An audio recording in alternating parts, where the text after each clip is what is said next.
ذکر کے فائدے ہی فائدے ہیں، ذکر کے نہیں، ذکر کثیر کے، ذکر کثیر کے فائدے ہی فائدے ہیں، کوئی اس میں نقصان کا سلسلہ ہی نہیں۔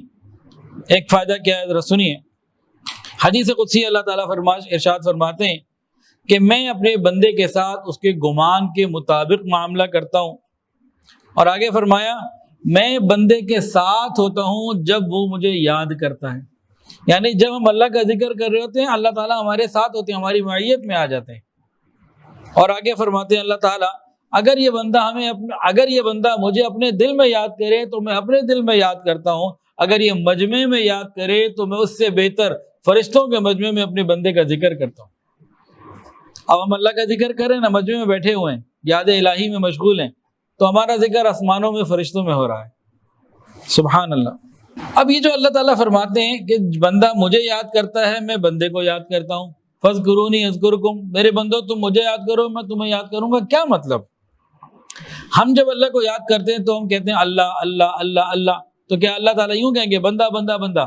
نہیں، ہمارا یاد کرنے کا مطلب ہے کہ یاد الہی ہو اللہ تعالیٰ کے نام کے ساتھ، اطاعت کے ساتھ۔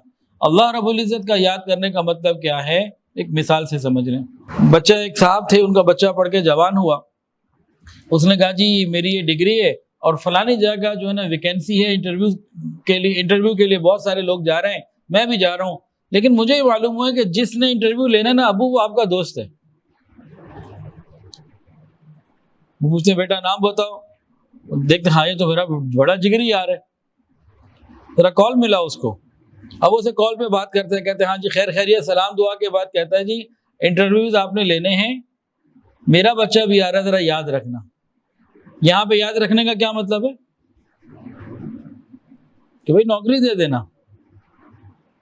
جیسے کہ رشتہ داروں میں جاتے ہیں، کسی کا لڑکا ہے، اس کو اپنی بیٹے کے لیے بچی کی ضرورت ہے، بہو کی تلاش ہے، تو کسی خاتون نے کہیں کہا کہ بھئی آپ کی بچی مجھے اچھی لگی ہے، جب رشتہ دیکھنے لگے تو ہمیں یاد کر لینا۔ کیا مطلب؟ کام کے وقت میں نا یاد کر لینا۔ تو مطلب یہ ہوا کہ انسان اللہ رب العزت کو اطاعت کے ساتھ یاد کرے، اللہ رحمت کے فیصلوں کے ساتھ یاد کرے۔ یعنی نوکری کا فیصلہ کرنے لگو میرے بیٹے کو یاد کر لینا، اپنی بیٹی کے لیے رشتہ تلاش کرنے لگو تو میرے بیٹے کو یاد کر لینا، اس وقت فیصلہ ہمارے حق میں کرنا۔ تو ہم اطاعت کے ساتھ اللہ کی زندگی، اللہ تعالیٰ کی عبادت کی اطاعت کی زندگی گزارے، اللہ تعالیٰ ہمارے حق میں رحمت کے فیصلے کریں گے۔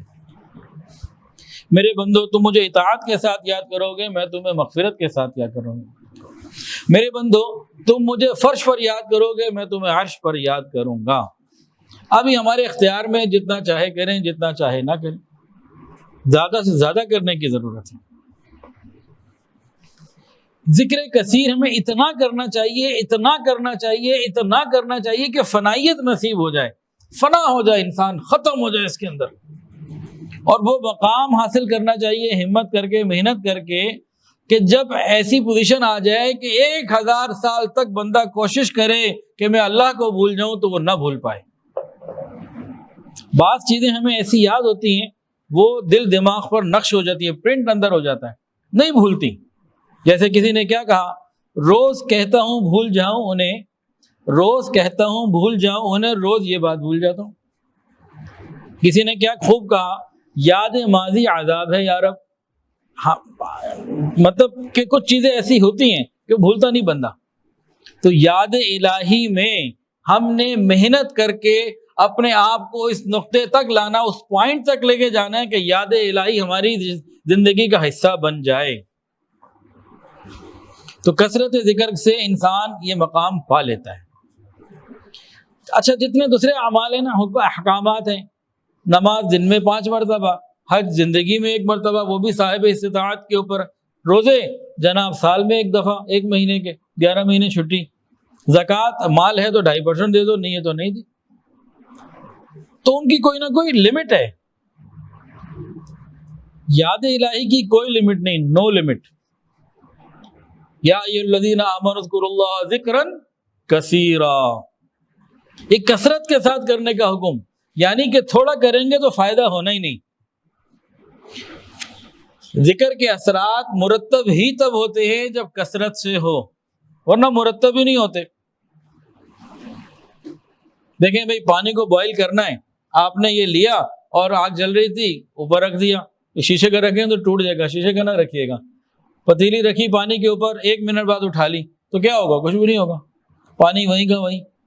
اس کو تھوڑا وقت دینا پڑے گا، اور جب وہ وقت آ جائے گا اس فلش پوائنٹ پہ وہ چلا جائے گا تو پانی کے اندر ابال بھی آئے گا اور جناب بخارات بھی آئیں گے اور ایک شور کی آواز بھی آئے گی۔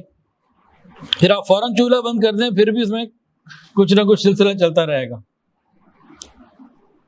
اور اگر رکھ کے اٹھا لیں تو کچھ بھی نہیں ہوگا۔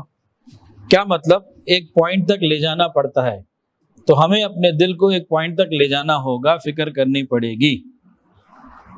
کاش ہم اس کا ارادہ کر لیں کہ ہم اپنے آپ کو ذکر کے اس پوائنٹ تک پہنچائیں گے جہاں اللہ تعالیٰ کی یاد سے نکلنا ممکن ہی نہ ہو۔ اس کے لیے ہمت اور فکر کرنے کی ضرورت